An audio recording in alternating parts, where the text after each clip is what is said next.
nightly. Yeah, we're dancing slightly. This bass has got me feisty. Fest haben schon die Preisenweiber, gell?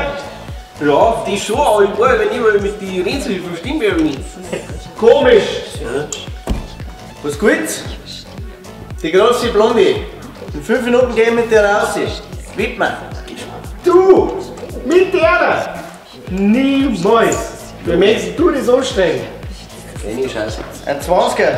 Mein Opa hat wie gesagt, wenn du die Weiber zum Lachen bringst, dann kriegst du das alle. Da bin ich gespannt. Ein 20er. Ich war, wenn ich mal zu dir sag, versteh mich nicht. Ja, du.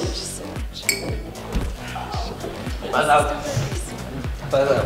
No? Rings draußen, weil es ein Trägersport.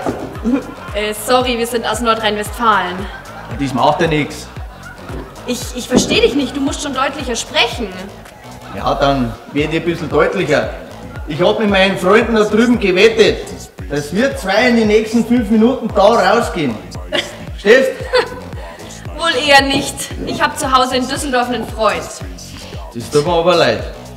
Was? Dass ich einen Freund habe, tut dir leid. Nein, dass du in Düsseldorf wohnst. Arrogantes Arschloch. Soll das heißen, wir gehen da jetzt nicht miteinander raus?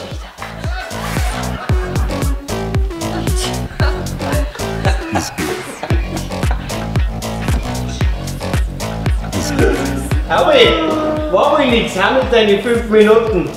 Ja, 0 Humor, die Preisenweiber. Da kannst du gar nichts machen. Guter Null.